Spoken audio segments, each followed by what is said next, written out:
Hello viewers, আসসালামু আলাইকুম। আপনারা দেখছেন ইংলিশ কেয়ার সেন্টার, সাথে আছি আমি ইব্রাহিম খলিল। আজকের টিউটোরিয়ালটির মাধ্যমে আমরা জানবো যে ক্লাস 8 এর চ্যাপ্টার 1 এর বিউটি ইন পোয়েট্রির 1.4.2 যে অ্যাক্টিভিটিস কিভাবে করতে হবে বিস্তারিত আলোচনা করব। প্রথমে আমরা ইনস্ট্রাকশনটা দেখে নিব। এখানে বলছে যে ইটস আ গ্রুপ ওয়ার্ক, এটা গ্রুপে করতে হবে। চুজ আ পয়েম, যে কোনো একটা কবিতা সিলেক্ট করতে হবে ফ্রম ইউর বুক, তোমার বই থেকে। সেটা হতে পারে বাংলা আর ইংলিশ। আমি প্রিপেয়ার করব ইংলিশ ক্লাস, যেহেতু সেক্ষেত্রে অবশ্যই ইংলিশ কবিতা প্রিপেয়ার করবেন। And you are free to choose any poem, আপনি যে কোনো কবিতা সিলেক্ট করতে পারেন ফ্রম ইউর সোর্সেস, আপনার সোর্স থেকে। অ্যান্ড নাও ফাইন্ড আউট, আমাদের প্রথম কাজ হচ্ছে আমাদের সিমিলি ফাইন্ড আউট করতে হবে ওই কবিতা থেকে। তারপর 2 নাম্বার কাজ হচ্ছে রাইমিং স্কিম আমাদেরকে বের করতে হবে, যেটা ব্যবহার করা হয়েছে ওই কবিতাতে। 3 নাম্বার কাজ হচ্ছে রাইট দ্য ইমেজেস, যেই চিত্রগুলো তুলে ধরা হয়েছে সেটা তুলে ধরতে হবে। আর সর্বশেষ যেটা যে ইমেজগুলো তৈরি হয়েছে আপনার মাঝে, সেগুলো তুলে ধরতে হবে। এরপরে ওয়াইল রিডিং দ্য পোয়েম, আপনার মনে যে চিত্রগুলো এসেছে বা কিভাবে আপনাকে কবিতার সাথে কানেক্ট করেছে বিস্তারিত ব্যাপার তুলে ধরতে হবে। চলুন এই কাজটা আমরা করব। প্রথমে আমরা একটা কবিতা সিলেক্ট করলাম, সেই কবিতার নাম হচ্ছে টু ড্যাফোডিল। এটা লিখছে রবার্ট হেরিক। তো রবার্ট হেরিক এই কবিতাটা আমরা আগে পড়ে বুঝতে হবে, নাইলে আমরা এই কাজগুলো করতে পারবো না। এখানে পাশে বাংলা মিনিং দেয়া আছে। ফর ড্যাফোডিল, ফেয়ার ড্যাফোডিল, সুন্দর daffodil, we we weep to see, we weep to see, তোমাদের দেখে আমরা করি কান্না। এখানে উইফ মানে হচ্ছে কান্না করা, তোমাদের দেখে আমরা কান্না করি। And you haste away so শুন, তোমরা খুবই দ্রুত ঝরে যাও। ইউ হ্যাস্ট অ্যাওয়ে মানে ঝরে যাও, সো শুন খুবই শীঘ্রই। As yet the early rising sun, মানে এমনকি উদীয়মান সূর্য। As yet the early rising sun, যখন সূর্য ওঠে নাই। And hasn't attained his noon, দুপুরও পৌঁছায় নাই। স্টে অ্যান্ড স্টে, থাকো থাকো। আনটিল দ্য হ্যাসিং বা hasting day has run out, যতক্ষণ না দ্রুত চলা দিন চলতে থাকে। And but to the evensong, সন্ধ্যার গান পর্যন্ত। And having prayed together we, একসাথে প্রার্থনা করে, will go with you along, এবং চলে যাব তোমার সাথে। এ হচ্ছে প্রথম অংশ। আরো কিছু অংশ আছে, এখানে বলছে যে we have short time to stay as you, যে তোমাদের আছে সামান্য সময়, আমাদের আছে সামান্য সময় তোমার মতো। And we has as short as a spring, এবং বসন্তের মতোই আছে সামান্য সময়। As quick as growth to meet decay, as quick as growth to meet decay, এবং খুবই দ্রুত ক্ষয় হয়ে যাওয়া।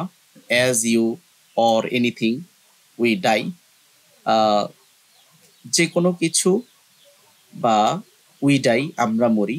As your hours do and dry away, যেভাবে তোমার সময় চলে যায় অথবা শেষ হয়ে যায়। Like to the summer rain, গ্রীষ্মের বৃষ্টির মতো। As the pearls of morning dew, ভোরের শিশিরের মুক্তার মতো। Never to be found again, যা আর ফিরে আসে না। এই হচ্ছে কবিতা টু ড্যাফোডিল। প্রথমত আমাদের সিমিলি আইডেন্টিফাই করতে হবে। এখানে প্রথম অংশ থেকে এখানে বলছে you haste away as soon, as yet early as sun rising, and hasn't attained his noon. এখানে এই লাইনগুলোতে কাপল অফ সিমিলিজ ব্যবহার করা হয়েছে, আপনারা দেখতে পাচ্ছেন এখানে। সো নোন, তারপরে অ্যাজ এখানে ব্যবহার করা হয়েছে, as yet, as rising sun, simile ব্যবহার করা হয়েছে। তো এই সিমিলি দ্বারা কি বুঝিয়েছে? The poet compare the daffodil departure to the sun, not the reaching it peak. ড্যাফোডিলের ড্যাফোডিলকে এখানে কম্পেয়ার করেছে তার চলে যাওয়াটা, তার ডিপার্চারটা, টু দ্য সান, কিসের সাথে? সূর্যের সাথে। নট রিচিং হিজ পিক, যা তার পিকে পৌঁছার আগেই ব্যারিশ হয়ে যায়। পরের সেকেন্ড স্ট্যান্ডার্ডে এখানে ব্যবহার করেছে as we short as spring, মানে কিসের মতো, স্প্রিং এর মতো short, as quick as growth to meet decay. So এখানেও কিন্তু কি ব্যবহার করা হয়েছে, সিমিলি ব্যবহার করা হয়েছে। আমরা দেখতে পাচ্ছি এখানে একটা সিমিলি ব্যবহার করা হয়েছে, এ লাইনেও একটা সিমিলি ব্যবহার করা হয়েছে। সো এখানে কবি কি বুঝিয়েছেন, the poem compares our life to the spring, আমাদের জীবনটা স্প্রিং বসন্তের মতো কম্পেয়ার করা হয়েছে because of the shortness of our youth, আমাদের যৌবনের সময়টার শর্টনেস কি বুঝিয়েছেন। Like to the summer rain, এখানে like to the summer rain এখানেও সিমিলি ব্যবহার করা হয়েছে, or as the pearls of morning dew, এখানে the author choose the human life to the summer rain, মানুষের জীবন সামার রেইনের মতো, এবং or other pearls of morning dew, সকালের শিশিরের মতো, because both of them are gone for ever in the blink of the eye, চোখের ফলকেই শেষ হয়ে যায় সামার রেইনটা আর হচ্ছে সকালের কুয়াশাটা, শিশিরটা।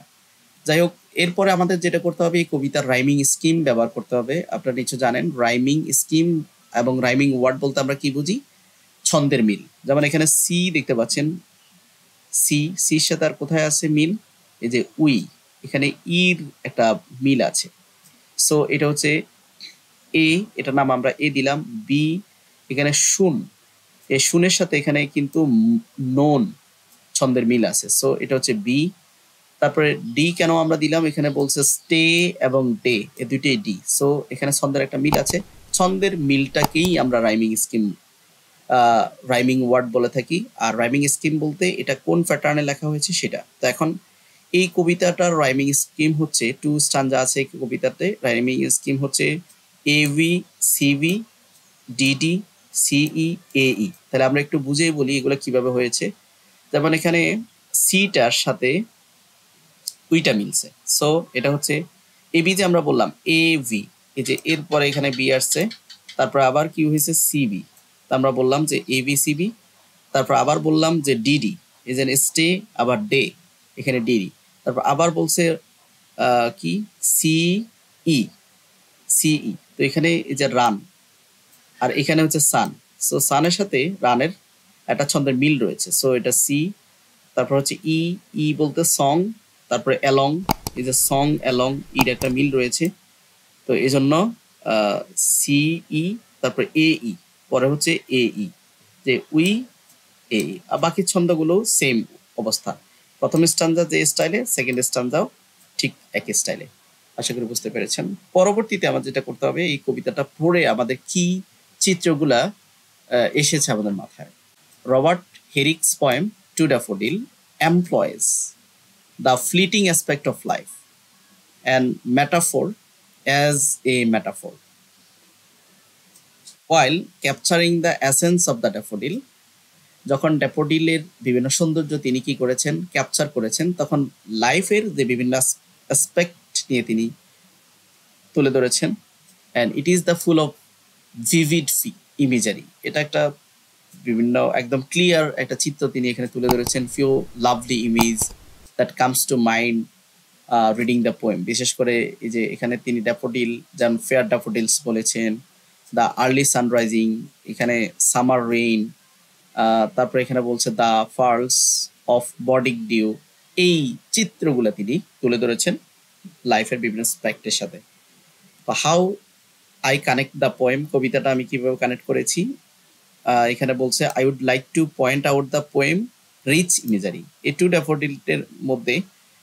ড্যাফোডিলের মধ্যে এই কবিতা, আর এটা রিচ ইমেজারি রয়েছে, বিভিন্ন চিত্রতে সর্বোচ্চ সমৃদ্ধি রয়েছে, রাইমিং স্কিম রয়েছে, সিভারেল সুপার সিমিলিজ রয়েছে, কন্ট্রিবিউট মাই গ্রেটার আন্ডারস্ট্যান্ডিং, যেগুলো আমাকে, যে সিমিলিগুলো আমাকে এটা বুঝতে সহায়তা করেছে। I develop an affections for the poem, এবং এই কবিতার প্রতি একটা অ্যাফেকশন গ্রো হয়েছে। I find them so simple to understand, আমি এটা বুঝতে আমার জন্য সহজ হয়েছে। And you can call me a lover of poetry now or poem now, তাই তুমি আমাকে বলতে পারো আমি একটা কবিতা প্রেমী বা